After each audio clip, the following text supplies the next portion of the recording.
नमस्कार दोस्तों, आप सभी का स्वागत है target classes with Harish sir में। इस वीडियो में हम सीडीपी से रिलेटेड कुछ अति महत्वपूर्ण प्रश्न देखेंगे जो आगामी सीटेट की परीक्षा के लिए बहुत उपयोगी होंगे। और जो लोग हमारे चैनल पर नए हैं वो चैनल को सब्सक्राइब करके बेल आइकन को प्रेस कर दें, जिससे किसी भी नए वीडियो का नोटिफिकेशन आप तक समय से पहुंच सके। देखते हैं आज का फर्स्ट क्वेश्चन। फर्स्ट क्वेश्चन दिया हुआ है, शिक्षक को ज्ञान होना चाहिए अध्यापन विषय का, बाल मनोविज्ञान का, शिक्षा संहिता का, या अध्यापन विषय एवं बाल मनोविज्ञान दोनों का। तो शिक्षक को ज्ञान किसका होना चाहिए? अध्यापन विषय एवं बाल मनोविज्ञान दोनों का ज्ञान होना चाहिए। शिक्षक को विषय एवं बाल मनोविज्ञान का ज्ञान होना अति आवश्यक है, क्योंकि इसके अभाव में शिक्षक अपने शिक्षण कार्य को ना तो प्रभावशाली बना सकता और ना ही छात्रों का सही मार्गदर्शन कर सकता है। अध्यापन विषय और बाल मनोविज्ञान की अगर शिक्षक में कमी होगी तो वो क्या अपने शिक्षण कार्य को सही रूप से नहीं कर पाएगा और ना ही छात्रों को सही मार्गदर्शन दे पाएगा। नेक्स्ट क्वेश्चन देखते हैं, क्वेश्चन नंबर 2। सेकंड क्वेश्चन दिया हुआ है, एक सशक्त विद्यालय अपने शिक्षकों में निम्नलिखित योग्यताओं में से किसे सर्वाधिक बढ़ावा देगा? प्रतिस्पर्धात्मक अभिवृत्ति को, परीक्षण करने की प्रवृत्ति को, स्मृति को, या अनुशासित स्वभाव को। तो एक सशक्त विद्यालय अपने शिक्षकों में किस योग्यता को सबसे ज्यादा बढ़ावा देगा? प्रतिस्पर्धात्मक अभिवृत्ति को। ये राइट आंसर होगा ऑप्शन ए। एक सशक्त विद्यालय अपने शिक्षकों में प्रतिस्पर्धात्मक अभिवृत्ति को सर्वाधिक बढ़ावा देगा, क्योंकि शिक्षकों में प्रतिस्पर्धात्मक अभिवृत्ति होने पर बेहतर शिक्षण कार्य करने के प्रति प्रतिबद्धता होगी। क्वेश्चन नंबर 3 देखते हैं, प्राथमिक स्तर पर शिक्षक में निम्न में से किसे सबसे महत्वपूर्ण विशेषता माननी चाहिए? पढ़ाने की उत्सुकता, धैर्य और दृढ़ता, शिक्षण पद्धतियों और विषयों के ज्ञान में दक्षता, अति मानक भाषा में पढ़ाने में दक्षता। तो इसका राइट आंसर होगा शिक्षण पद्धतियों और विषयों के ज्ञान में दक्षता। यानी प्राथमिक स्तर का शिक्षक जो होता उसको विभिन्न प्रकार की टीचिंग मेथड्स आनी चाहिए, यानी विभिन्न टीचिंग स्किल्स आनी चाहिए, जिससे वो बच्चे को विभिन्न तरीकों से पढ़ा सके। और साथ साथ में विषय का ज्ञान भी बहुत जरूरी है, यानी विषय के ज्ञान में दक्षता होनी चाहिए। तो राइट आंसर होगा ऑप्शन सी। नेक्स्ट क्वेश्चन देखते हैं, क्वेश्चन नंबर 4। जब शिक्षार्थियों को समूह में किसी समस्या पर चर्चा का अवसर दिया जाता है तब उनके सीखने का वक्र, यानी जब स्टूडेंट्स को एक समूह में चर्चा करने के का टाइम दिया जाता है या अवसर दिया जाता है, तब उनके सीखने का वक्र कैसा होता है? बेहतर होता है, स्थिर रहता है, अवनत होता है, या समान रहता है? जब समूह में चर्चा होगी तब क्या होगा? उनके सीखने का वक्र बेहतर होगा, यानी वक्र क्या होगा? इस तरीके से बढ़ता जाएगा। क्वेश्चन नंबर 5 देखते हैं, नवीन ज्ञान तथा नवीन प्रतिक्रियाओं का अर्जन करने की प्रक्रिया अधिगम प्रक्रिया है। यह कथन है, यह कथन किसका है? थॉर्नडाइक का, वुडवर्थ का, गैने का, या पाठ्यक्रम को? तो ये कथन है थॉर्नडाइक का। तो इसका राइट आंसर होगा ऑप्शन थॉर्नडाइक नहीं, सॉरी, ये कथन है वुडवर्थ का। ये थॉर्नडाइक का कथन नहीं, ये वुडवर्थ का कथन है। तो वुडवर्थ के अनुसार नवीन ज्ञान तथा नवीन प्रतिक्रियाओं का अर्जन करने की प्रक्रिया अधिगम प्रक्रिया है। और थॉर्नडाइक का कथन कौन सा था? थॉर्नडाइक के अनुसार था उपयुक्त अनुक्रिया के चयन तथा उसे उत्तेजना से जोड़ने को अधिगम कहते हैं। गैने का कथन भी देख लेते हैं साथ में। गैने ने अधिगम के अर्थ को समझने के लिए अधिगम को 8 सोपान की क्रम में विभाजित किया है, यानी 8 सोपान की क्रम ये गैने का है। और एक हल के बारे में देख ले, हल ने सीखने का प्रबलन सिद्धांत दिया है। नेक्स्ट क्वेश्चन देखते हैं, क्वेश्चन नंबर 6। निम्नलिखित में से कौन सा सीखने का क्षेत्र है?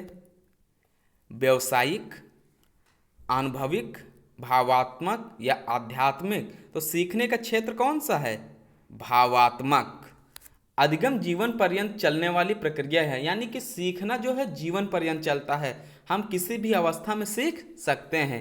व्यक्ति अपने पूरे जीवन काल में अनुभव प्राप्त करता है और प्राप्त अनुभवों से अपने ज्ञान में वृद्धि करता है।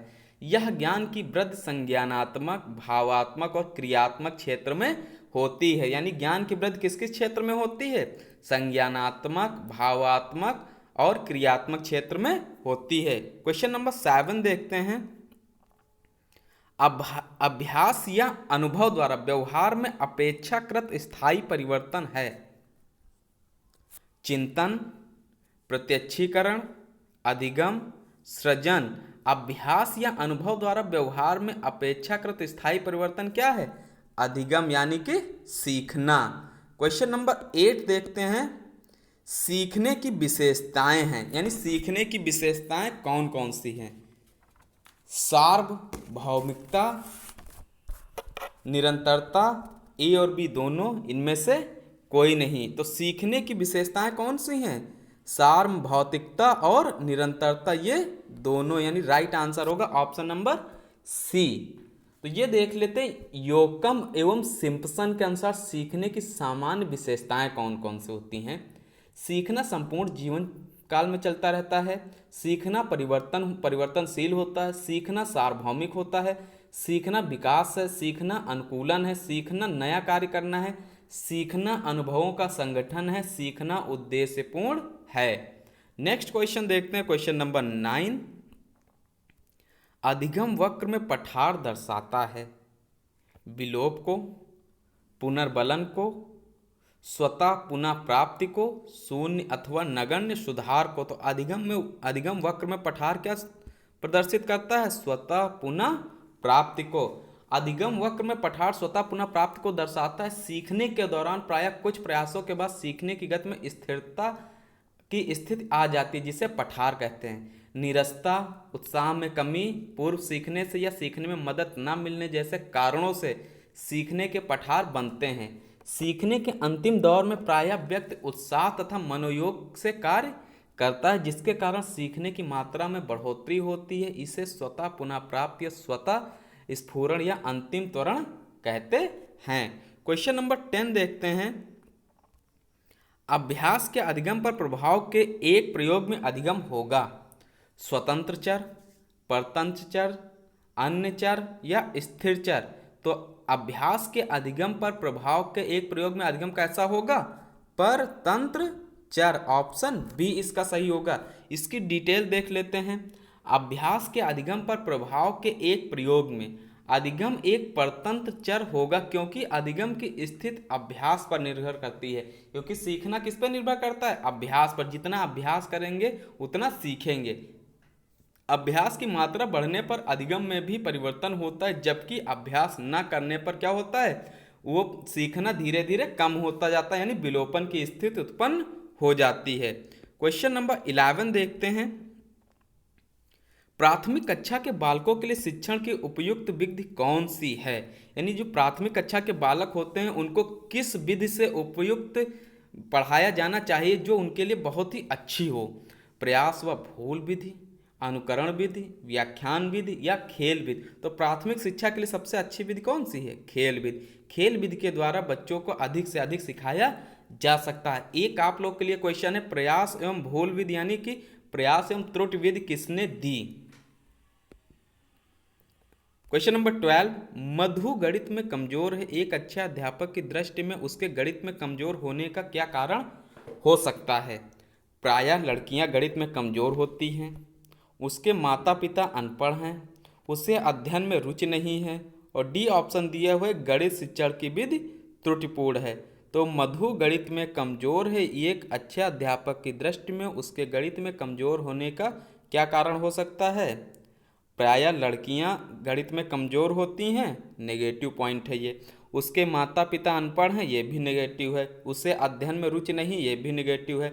गणित शिक्षण की विधि क्या है? त्रुटिपूर्ण है। इसका राइट आंसर होगा ऑप्शन नंबर डी। टीचर को उस तरीके से पढ़ाना चाहिए जिस तरीके से बच्चे को समझ में आए, यानी इसमें क्या होगा? गणित शिक्षण की विधि मेथड जो है त्रुटिपूर्ण है। क्वेश्चन नंबर देखते हैं 13। यदि कोई बच्चा विद्यालय में हमेशा देर से पहुंचता है तो आप क्या करेंगे? उसे डांटेंगे ताकि वह यह गलती दोबारा न दोहराए, प्रधानाचार्य को बताएंगे, उसके माता पिता से संपर्क करेंगे, या बच्चे से बातचीत करके कारण जानने का प्रयास करेंगे, तो उसे डांटेंगे ताकि वह गलती दोबारा ना दोहराए। ये नेगेटिव है। एनसीएफ ने डांटना मारना इस पर रोक लगा रखी है, ये नहीं करना है। प्रधानाचार्य को बताएंगे, तो प्रधानाचार्य तक पहुंचने वाली बात ही नहीं है। उसके माता पिता से संपर्क करेंगे। अगर बच्चा देर में आ रहा है तो माता पिता से संपर्क करने की कोई ज़रूरत नहीं है, क्योंकि बच्चे से हमको पता करना है कि क्यों देर हुई है, क्या कारण है उसका, तो उसका जानने का प्रयास करेंगे। यानी बच्चे से बातचीत करके कारण जानने का प्रयास करेंगे। क्वेश्चन नंबर 14 देखते हैं। कठोर शिल्प उपागम किस सिद्धांत पर आधारित है? औद्योगिक, इंजीनियरिंग, व्यावसायिक या अनुदेशन? तो कठोर शिल्प उपागम किस पे आधारित है? ये इंजीनियरिंग पर आधारित है। शैक्षिक तकनीकी प्रथम या कठोर शिल्प उपागम इंजीनियरिंग के सिद्धांत पर आधारित है। इसमें शिक्षण की सहायक सामग्री पर विशेष बल दिया जाता है। सिल्वरमैन ने इस तकनीक को सापेक्षिक तकनीक का नाम दिया है। ये ध्यान रखिएगा, सापेक्षिक तकनीक का नाम किसने दिया है? सिल्वरमैन ने। सापेक्षिक तकनीक का नाम किसने दिया है? सिल्वरमैन ने। ये ध्यान रखिएगा। क्वेश्चन नंबर 15 देखते हैं। एक बालक जो साइकिल चलाना जानता है, मोटर बाइक चलाना सीख रहा है, यह उदाहरण होगा क्षैतिज अधिगम अंतरण का, ऊर्ध्व अधिगम अंतरण का, द्विपार्श्विक अधिगम अंतरण का, कोई भी अधिगम अंतरण नहीं। तो एक बालक जो साइकिल चलाना जानता है, मोटर बाइक चलाना सीख रहा है, तो ये कौन सा होगा? ऊर्ध्व अधिगम अंतरण का। यानी वो उसमें वृद्धि कर रहा है। यानी पहले साइकिल चलाना जानता था, उसके बाद उसने बाइक चलाना सीखी, उसके बाद 4 व्हीलर चलाना सीखा, तो ये क्या है? उसमें धीरे धीरे उसका सीखना बढ़ता जा रहा है। इसका राइट आंसर होगा option number B. Question number देखते हैं 16। सीखने की प्रक्रिया में सीखने का स्थानांतरण हो सकता है सकारात्मक, नकारात्मक, शून्य, ये सभी। तो सीखने के प्रक्रिया में सीखना का स्थानांतरण कैसा हो सकता है? सकारात्मक भी हो सकता है, नकारात्मक भी हो सकता है, शून्य भी हो सकता है। यानी इसके राइट आंसर होगा ये सभी, ये तीनों हो सकते हैं। क्वेश्चन नंबर देखते हैं 17। बच्चों को समूह में कार्य देना एक प्रभावी शिक्षण रणनीति है, क्योंकि इससे शिक्षक का काम कम हो जाता है। छोटे समूह में कुछ बच्चों को दूसरे बच्चों पर हावी होने की अनुमति होती है। सीखने की प्रक्रिया में बच्चे एक दूसरे से सीखते हैं और परस्पर सहायता भी करते हैं। बच्चे अपना काम जल्दी करने में समर्थ होते हैं। तो समूह में कार्य देना क्या होता है? शिक्षण, एक प्रभावी शिक्षण रणनीति है। क्यों? क्योंकि सीखने की प्रक्रिया में बच्चे एक दूसरे से परस्पर जल्दी सीखते हैं और एक दूसरे की सहायता भी करते हैं। तो इसका राइट आंसर होगा ऑप्शन नंबर सी। ये थे आज के 17 मोस्ट इंपॉर्टेंट क्वेश्चन। और जो लोग हमारे चैनल पर नए हैं वह चैनल को सब्सक्राइब करके बेल आइकन को प्रेस कर दें। और साथ में जिसने भी अभी तक सीटेट की क्लासेस नहीं देखी हैं वो यूट्यूब पर जाकर target classes with Harish sir search करेगा, उसमें हमारा लोगो बन के आएगा। जैसे ही आप लोग हमारे लोगो पे जाएंगे वहाँ पे सारी क्लासेस हमने प्ले लिस्ट में पिन कर दी हैं, वहाँ से आप उन सभी क्लासेस को देख सकते हैं।